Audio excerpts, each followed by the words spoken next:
കേരളത്തിൽ എവിടെയാണെങ്കിലും കാട്ടാനയോ കടുവയോ പുലിയോ ഒക്കെ ഇറങ്ങിയാലും ആദ്യം നമ്മൾ വാർത്തകളിൽ കേൾക്കുന്ന ഒരു പേര് ഡോക്ടർ അരുൺ സക്കറിയ എന്നാണ്, അല്ലേ? വനവകുപ്പിൻ്റെ ചീഫ് വെറ്ററിനറി ഓഫീസറാണ് അദ്ദേഹം.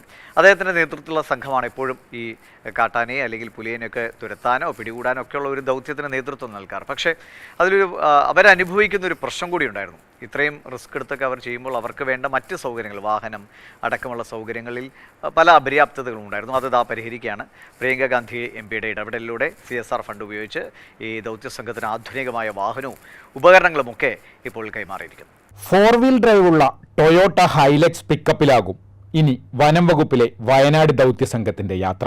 പ്രിയങ്ക ഗാന്ധി എംപിയുടെ ഇടപെടലിലൂടെ JSW ഫൗണ്ടേഷന്റെ CSR ഫണ്ട് ഉപയോഗിച്ചാണ് വാഹനവും അനുബന്ധ ഉപകരണങ്ങളും വാങ്ങിയത്.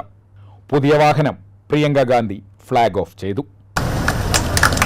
പുതിയ സാങ്കേതിക വിദ്യകൾ വരുന്നുണ്ട്. അങ്ങനെ രീതിയിലൊരു അൾട്രാ മിറ്റിഗേഷൻ യൂണിറ്റ് ഉണ്ടാക്കുക എന്നുള്ളതാണ് ഇപ്പോൾ ചെയ്തിരിക്കുന്നത്. ഒരു ഹൈ എൻഡ് വാഹനം, എല്ലാ ടെറൈനിലും കയറാൻ പറ്റിയൊരു വാഹനം. ഈ വാഹനം മാത്രമല്ല, ഇതിൻ്റെ കൂടെ ഒരുപാട് എക്യുപ്മെൻ്റ് ഉണ്ട്. മയക്കുവെടി വയ്ക്കാനുള്ള ആധുനിക തോക്കുകൾ, തെർമൽ ഡ്രോണുകൾ, ക്യാമറകൾ തുടങ്ങിയവയും വാങ്ങിക്കഴിഞ്ഞു.